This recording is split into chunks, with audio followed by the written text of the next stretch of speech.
Good morning, you Kerbonaut wannabes. Don't worry, I'm a wannabe too. So today we're going to just do the training center tutorials, all right, which would be under these 4 different criteria, spaces of the place. I've already watched these first boxes that are in each criteria with my locals members. Those are just the animated tutorials. But now we're going to make our way through each of these hands-on tutorial features. We'll actually be flying rockets and building rockets and stuff. The reason I'm doing this is because I have learned since my first impression video the other day that there is no joystick and throttle support really, which sucks. So until then, I need to force myself to learn keyboard and mouse, which is something I've never done with Kerbal before. And I figured, hey, we might as well just start with the tutorial so I can learn it the right way, right? So that's how we're gonna spend our time while private division, or I guess it would be, it's not Star Theory anymore, whatever they call themselves, the developers. While they streamline the game and make it better, improve it, we're going to start slow, all right? That way, by the time they start implementing the good stuff, we'll be right there with them, ready to do it. And by the way, locals members, I spoke on this a bit ago. I in my previous exclusive video, I have learned that if I play in 4K, my frames per second drops to like a dismal 20 to 25 frames per second.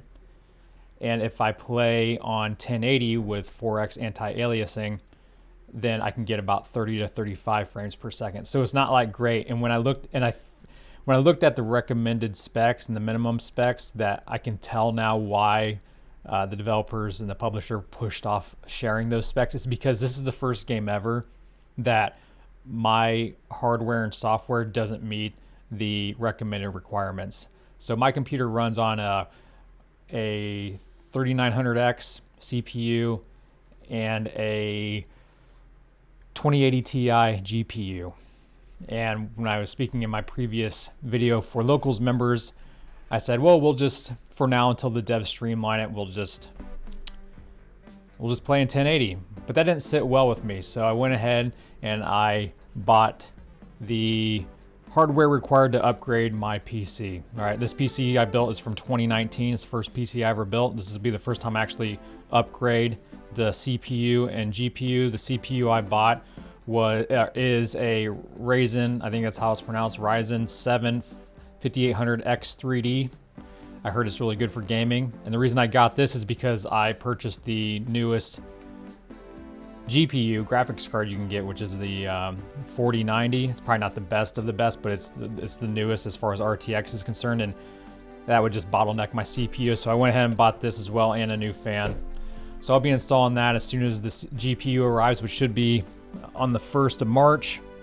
So within the next week. Then we'll be able to play in 4K and stream in 4K and everything, all right? I did that for you guys, and it's a tax write-off.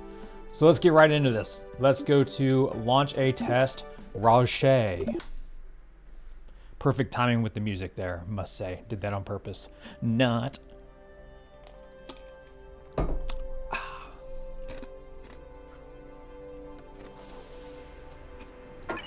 Welcome to the launch pad.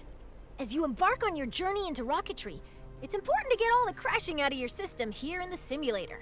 It really cuts down on the awkward phone calls. Today, you'll be launching into the virtual skies over KSC, where you'll learn how to control a rocket. Let's learn how to rotate the flight camera. That way, you can see the launch from your favorite angle. Great! You can also zoom the camera in and out. Nice! Go ahead and pick your favorite view for this launch. I will, thank you. Your rocket is ready for launch. Every good launch starts with a big green button and lots of fire. Most bad launches do too, actually. Go!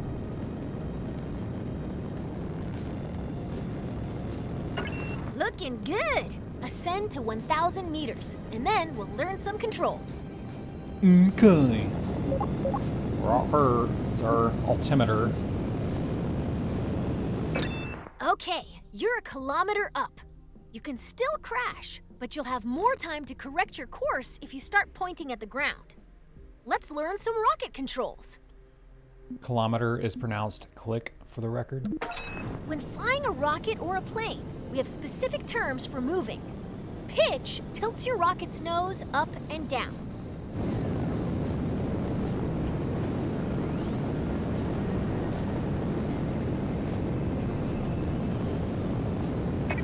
Nice pitch. Now pitch. Let's move on. Yaw steers your rocket left and right. Try it now. Now yaw to the left. Excellent. Now for the final control. Roll rotates your rocket clockwise and counterclockwise. Try it now. That's the basics of rocket flight. Feel free to experiment with the controls. We can move on when you're ready.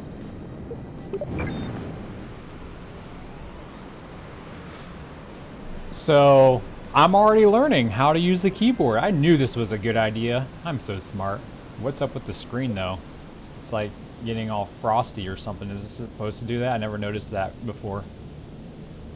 And should we go to next? All right, there you go. Number 1 finished. Check mark. I hope I didn't get a check minus. I think I got a check mark.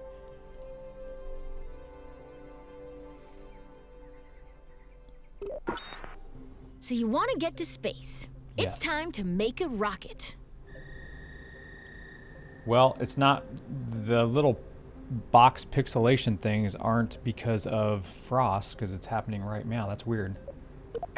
A simple rocket requires 4 crucial components: a command module, fuel tank, engine, and parachute. Let's start by learning how to add a command module. A command module allows us to control our vessel. As long as there is at least 1 command module on board, our rocket will be operational. This rocket will use a command pod, which can be manned by a Kerbal and is located in the pods category. Or multiple Kerbals. It all depends on the crew capacity of the part. For this lesson, we're going to make a small rocket, so we need a small command pod. Let's add this one. Great! It doesn't look like much, but it's a promising start. The next thing our rocket how about that one? Rocketry Weekly calls it good enough. How exciting. Didn't mean to cut her off, but we're just going to fuel tanks meow. Notice the part is once again attached to your cursor. If you place your cursor near the bottom of your command pod, you'll see it snap into place. Then left-click to attach Snap. it. Now that's beginning to look like a rocket. Well, almost. We need an engine. Here at the KSP, we have 4 different types of engines: launcher, sustainer, orbital, and deep space engines. To break free of Kerbin's soupy atmosphere, we want either a Soupy. launcher or sustainer engine. I personally like sustainers. What can I say? They keep me going. Now let's add the sustainer engine to the fuel tank. Excellent! Our rocket is looking pretty great. We just need one final touch. As is, our rocket can absolutely take flight, but if we want our pilot to survive the landing, we need to attach a parachute to the top Shoots, of their brah. command pod. Our 1 Kerbal rocket doesn't weigh much, so we only need an extra small parachute. Let's go with that one. Now, all we need to do is put it on top of the command pod. It won't do as much good on the bottom. Congratulations! You've just built a rocket. Please clap. Are you sure you haven't done this before? Yeah, pretty positive. Okay, that's a lie. I haven't done the tutorial before, so I guess that's not a lie. Next.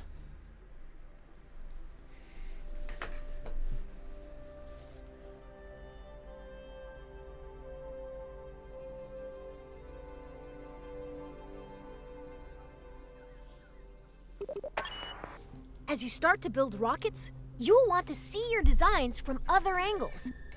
Let's I learn how to will. manipulate the camera inside the vehicle assembly building. Okay. First, let's rotate the camera.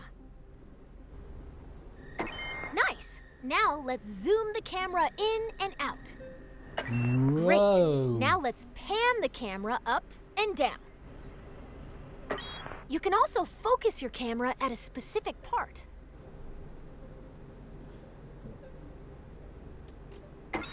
If you want to view your rocket from cool. the I didn't know top, that. front, or sides, switch to blueprint mode. You can change the camera's direction by selecting different sides of the view cube. If you ever get lost in the VAB, you can always reset the camera.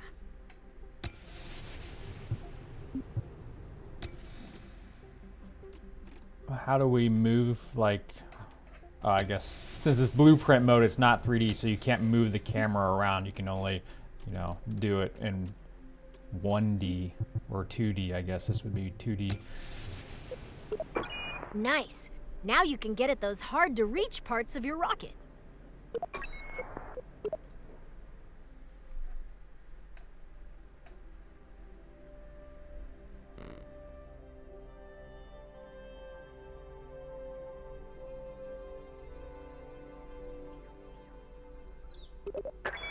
Your rocket's ready. Let's take it out for a little hop. Okay. Let's move this rocket to a launch pad. Welcome to the launch pad. Today you'll be flying straight up. Your rocket should do fine without any steering inputs, but if things get out of line somehow, feel free to intervene.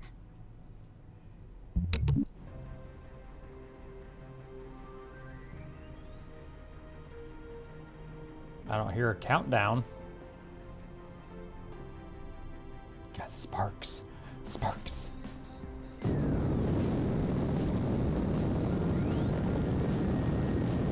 We're cooking. She's cooking now. She's cooking now. You've cleared the launch tower and your flight is underway. Let's learn about staging. Rockets are constructed in sections called stages. Each stage is designed for a different part of a mission. When a stage completes its job, it's dropped to shed weight.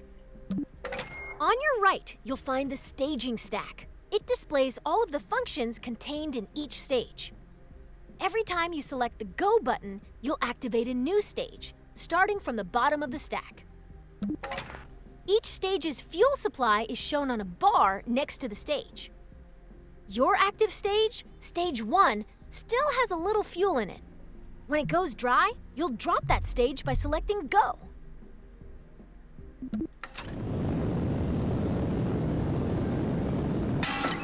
Your first stage is out of fuel, and all it is doing is slowing you down. To drop that weight, you're going to activate your next stage. That will activate a decoupler, which will drop your empty stage. It will also activate your next engine. Once you activate a stage, there's no going back. Oh, this would be the next decoupler. I didn't even know there were. I thought this was all one fuel tank, but that's our second stage right there. I didn't really read the staging. Ready? Hit Go to lose that mass. Go! That's a nub of a rocket. I feel like the Terrier engine eats up fuel so much more quickly in this game, but it might be because we have this tiny itty bitty engine or You're fuel tank to right there. space, and your next set of fuel tanks are empty. Now is a good time to drop them. Your capsule will now continue coasting up. All that's left to do is gaze back down at Kerbin and wonder if you remembered to lock your car. Nice work! We're getting 40 frames per second right now. That's not bad. This is 1080.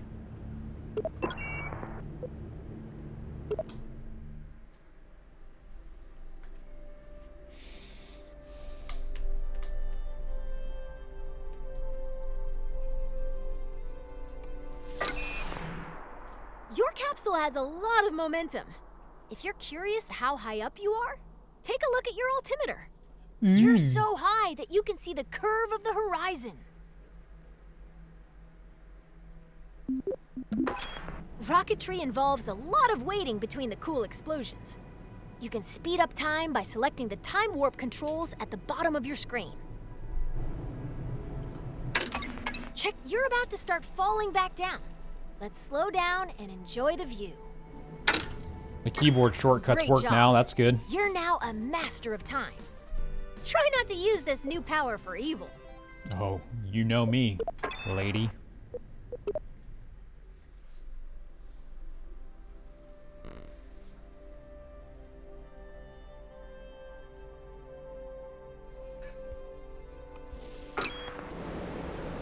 What goes up must come down. Wind resistance will slow down your capsule's descent, but not enough to prevent it from turning into a bunch of tiny capsules when it lands. That's why we've attached a parachute. If you deploy your parachute too early, it'll be torn off. If you deploy it too late, you'll do some unplanned underground exploration. The sweet spot for Kerbin is between 20,000 and 2,000 meters. Okay, you're low enough to activate the final stage that contains your parachute. Hit go to pop your chute. I don't think I will, brah. Okay, I will. Nice work. The parachute will trail your capsule for a bit without fully opening. Once you've slowed down enough, it'll open all the way by itself.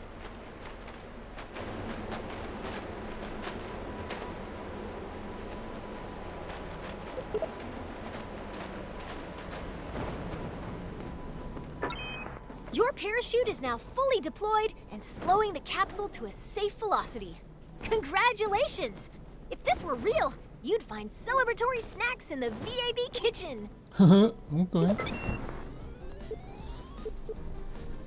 We did it, guys! We finished the first section of tutorials. Congratulations to me. Go ahead, say it. I'm pretty good, gotta say. I managed to do it with a keyboard and mouse. Kind of impressive. Pretty much bona fide Kerbinaut already. So that's gonna wrap up this first tutorial lesson with the Kev, former science teacher. I guess I kind of currently am. The world is my classroom now. I appreciate you guys jumping in with me for this one. We'll do another one very, very soon. Until that time, Godspeed.